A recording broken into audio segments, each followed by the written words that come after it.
తెలంగాణ సచివాలయం house keeping workers sweepers ఆందోళనకు దిగారు.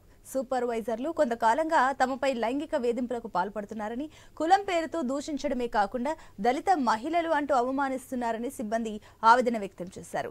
చెప్పినట్టుగానే వినకపోతే జాబ్ నుంచి తొలగిస్తామని భయాందోళనకు గురి చేస్తున్నారని, సూపర్వైజర్లపై చర్యలు తీసుకోవాలని కోరుతూ సోమవారం నిరసనకు దిగారు.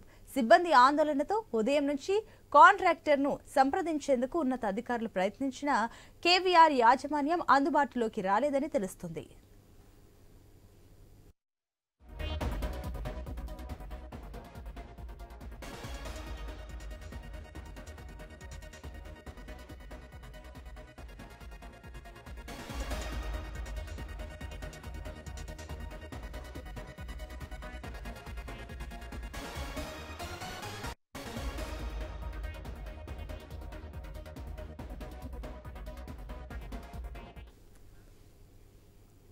తెలంగాణ సచివాలయం హౌస్ కీపింగ్ వర్కర్స్ స్వీపర్స్ ఆందోళనకు దిగారు. సూపర్వైజర్లు కొంతకాలంగా తమపై లైంగిక వేధింపులకు పాల్పడుతున్నారని, కులం పేరుతో దూషించడమే కాకుండా దళిత మహిళలు అంటూ అవమానిస్తున్నారని సిబ్బంది ఆవేదన వ్యక్తం చేశారు. చెప్పినట్టుగా వినకపోతే జాబ్ నుంచి తొలగిస్తామని భయాందోళనకు గురి చేస్తున్నారని, సూపర్వైజర్లపై చర్యలు తీసుకోవాలని కోరుతూ సోమవారం నిరసనకు దిగారు. సిబ్బంది ఆందోళనతో ఉదయం నుంచి కాంట్రాక్టర్ను సంప్రదించేందుకు ఉన్నత అధికారులు ప్రయత్నించిన కేవీఆర్ యాజమాన్యం అందుబాటులోకి రాలేదని తెలుస్తుంది. దీనికి సంబంధించి మరిన్ని డీటెయిల్స్ మా బ్యూరో చీఫ్ రాజు అందిస్తారు. ఎస్ రాజు. డాక్టర్ బిఆర్ అంబేద్కర్ సచివాలయంలో గత కొంతకాలంగా ఎన్నో ఏళ్ల నుండి అంటే ఉమ్మడి రాష్ట్రం నుంచి కూడా విధులు నిర్వహిస్తున్నటువంటి హౌస్ కీపింగ్ సిబ్బంది ఎవరైతే ఉన్నారో దాదాపు 200 పైచిలకు సిబ్బంది ఉంటారో ఆ సిబ్బంది అంతా కూడా ఎక్కువ శాతం మహిళలు అందులో పనిచేస్తున్నటువంటి పరిస్థితి ఉంది. అన్ని ఫ్లోర్లు హౌస్ కీపింగ్ కింద క్లీన్ చేయడం, వాష్రూమ్స్ క్లీన్ చేయడం, అదేవిధంగా గార్డెనింగ్ లాంటి పనులన్నీ కూడా వాళ్ళు నిర్వహిస్తూ ఉంటారు. అయితే వీరందరికీ కూడా ఇందులో ఎక్కువ శాతం 80% పైగా మహిళలే పనిచేస్తున్నటువంటి పరిస్థితి ఉంది. సో ఈ మహిళలందరికీ కూడా గత కొంతకాలంగా కొత్తగా వచ్చినటువంటి కేవీఆర్ అవుట్ సోర్సింగ్ ఏజెన్సీ ఏదైతే ఉందో ఆ ఏజెన్సీకి సంబంధించినటువంటి సిబ్బంది, సూపర్వైజర్లు, అదేవిధంగా మేనేజర్ ర్యాంక్ ఉన్నటువంటి అధికారులు ఎవరైతే ఉన్నారో వాళ్ళంతా కూడా గత కొంతకాలంగా వాళ్ళు లైంగికంగా వేధింపులకు గురి చేస్తున్నారు, శారీరకంగా ఇబ్బంది పెట్టేటువంటి ప్రయత్నం చేస్తున్నారు. దాన్ని ప్రశ్నించినటువంటి మహిళల్ని కులం పేరుతో దూషించేటువంటి సంఘటనలు పూనుకుంటున్నారని చెప్పేసి గత కొన్ని రోజులుగా అక్కడ ఉన్నటువంటి మహిళలు నిలదీసేటువంటి ప్రయత్నం చేస్తున్నారు. నిలదీసిన వాళ్ళందరినీ కూడా అంటే అది అవుట్ సోర్స్ ఉద్యోగం కాబట్టి అడిగిన ఎవరు పట్టించుకునేటువంటి పరిస్థితి ఉండదు, ఉద్యోగం నుంచి తొలగించిన ఎటువంటి ఇబ్బంది ఉండదు, సమస్యలు ఉండవు అనే ఉద్దేశంతో వాళ్ళందరినీ కూడా పనిలో నుంచి తొలగించడం, పనికి రాకుండా చేయడం లాంటి సంఘటనలు పూనుకుంటున్నారు. అయితే ఇవన్నీ ఒక దశ దాటిన తర్వాత ఈ రోజు మహిళలంతా కూడా ఒక్కసారిగా గుమ్మిగూడి రోజు జరుగుతున్నటువంటి అరాచకాలన్నింటినీ కూడా అడ్డుకోవాలి, కేవీఆర్ యాజమాన్యం పైన చర్యలు తీసుకోవాలని చెప్పేసి వాళ్ళంతా డిమాండ్ చేయడం జరిగింది. ఉదయం 6:30 గంటలకు డ్యూటీకి ఎక్కినటువంటి వాళ్ళందరూ కూడా 9 గంటల లోపు ఇదే నిరసన కార్యక్రమాలు కొనసాగించారు. ఈ సందర్భంలో సచివాలయ సిబ్బంది అధికారులు ఎవరైతే సెక్యూరిటీ సిబ్బంది ఉంటారో చీఫ్ సెక్యూరిటీ ఆఫీసర్ వీళ్ళందరూ కూడా కలిసి వెళ్లి మాట్లాడారు. అక్కడ జరిగినటువంటి విషయాలన్నీ కూడా సేకరించినటువంటి పరిస్థితి. రాజు, ఇప్పుడు మరోపక్క చూసుకున్నట్లయితే మధ్య రోజుకు చూసుకున్నట్లయితే మహిళల పైన జరుగుతున్న లైంగిక దాడులు కానివ్వండి, వేధింపులు కానివ్వండి, ఈ మధ్య రోజుకు ఒక వార్త అయితే ఖచ్చితంగా మనకు కనిపిస్తుంది.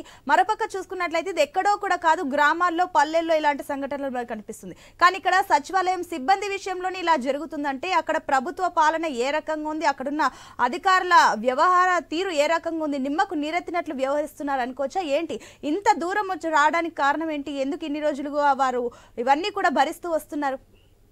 ఖచ్చితంగా భరించడం అంటే వాళ్ళు కడుపు తిప్పల కోసం పనిచేసేటువంటి మహిళలు, అదేవిధంగా కింది స్థాయి వర్గాలకు సంబంధించినటువంటి వ్యక్తులు కాబట్టి వాళ్ళకి ఎటువంటి అధికారాలు కానీ ఎటువంటి హక్కులు కానీ ఉండవు. వాళ్ళు అవుట్ సోర్స్ ఏజెన్సీ కింద పనిచేస్తారు కాబట్టి యాజమాన్యం చెప్పిందే, ఏజెన్సీ చెప్పిందే వేదం, ఏజెన్సీ చేసిందే శాసనం తరహాలో ఆ కాంట్రాక్ట్ ఉంటుంది. కాబట్టి అందులో కూడా డైరెక్ట్ యాజమాన్యం కంటే కూడా మధ్యలో ఉన్నటువంటి సిబ్బంది అయితే అంటే అడ్మినిస్ట్రేటివ్ స్టాఫ్ ఎవరైనా ఉంటారో వాళ్ళు చెప్పిందే వేదం కాబట్టి వాళ్ళు నచ్చినా నచ్చకపోయినా వాళ్ళు చేసినటువంటి షిఫ్టుల్లో పనిచేయాల్సిందే, వాళ్ళు వేసినటువంటి ఫ్లోర్లలో పనిచేయాల్సిందే.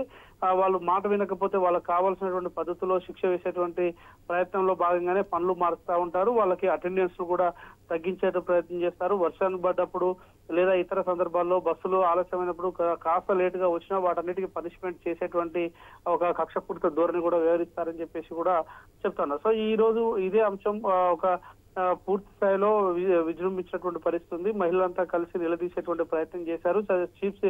చీఫ్ సెక్యూరిటీ ఆఫీసర్ దృష్టికి తీసుకెళ్లినప్పటికీ కూడా ఆయన ఉదయం అందరిని పిలిపించి మాట్లాడతాను యాజమాన్యానికి అని చెప్పారు. ఉన్నతాధికారుల దృష్టికి తీసుకెళ్తానని చెప్పారు. కానీ సాయంత్రం వరకు కూడా ఎటువంటి చర్యలు చేసుకోకపోవడంతో మళ్ళీ తిరిగి వాళ్ళంతా కూడా నిరసన తెలిపేటువంటి ప్రయత్నం చేశారు. దీంతో ఇంటెలిజెన్స్ వర్గాలు వాటి ద్వారా ప్రభుత్వ ఉన్నతాధికారుల దృష్టికి ఈ అంశం పోవడం జరిగింది.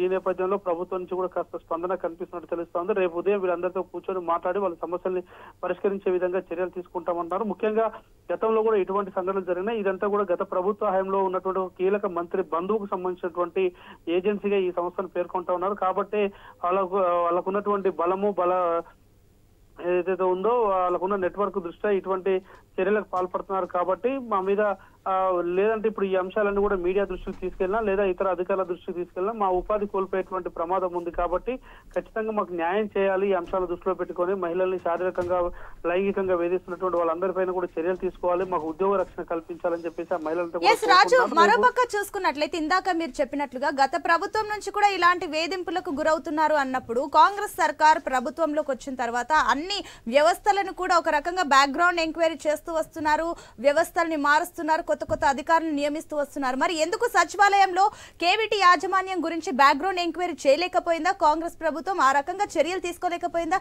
స్టిల్ అది కంటిన్యూ అవుతూ వస్తుంది కాబట్టి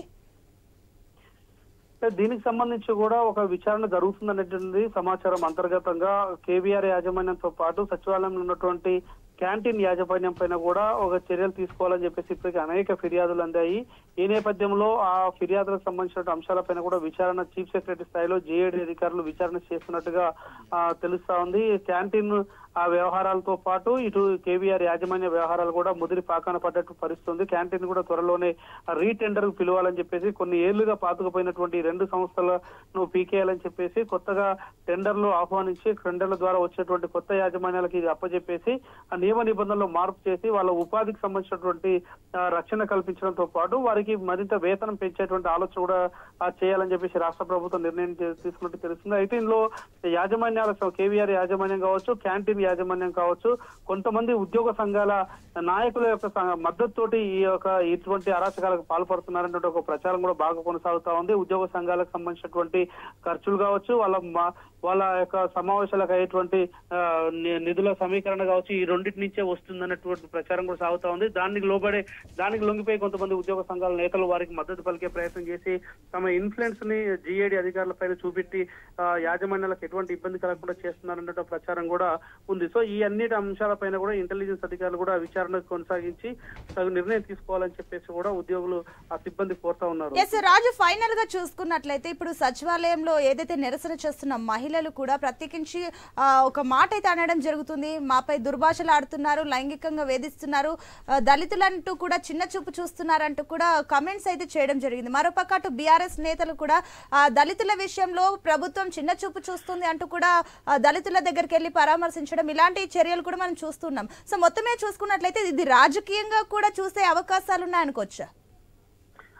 అంటే సచివాలయ ఉద్యోగుల సంఘం ఆధ్వర్యంలో అదేవిధంగా సచివాలయ నియమ నిబంధనల మేరకు జరిగేటువంటి కార్యకలాపాలకు సంబంధించిన అంటే పరిపాలనా విభాగానికి సంబంధించిన అంశం కావచ్చు చాలా కాన్ఫిడెన్షియల్ గా ఉండేటువంటి ప్రయత్నం చేస్తారు. ప్రతి వ్యక్తిని కూడా క్షుణ్ణంగా పరిశీలించిన తర్వాతనే ఈ యొక్క నిర్వహణ సాగుతుంది. ఎందుకంటే అక్కడ ఉన్నటువంటి ఫైల్స్ కావచ్చు లేకపోతే ఇతర అంశాలు ఏవైనా బయటికి లీక్ అయితే బాగుండదు అనేటువంటి స్వచ్ఛంద సంస్థల పేరు మీద ఈ యొక్క ఏజెన్సీలు నడిపిస్తారు.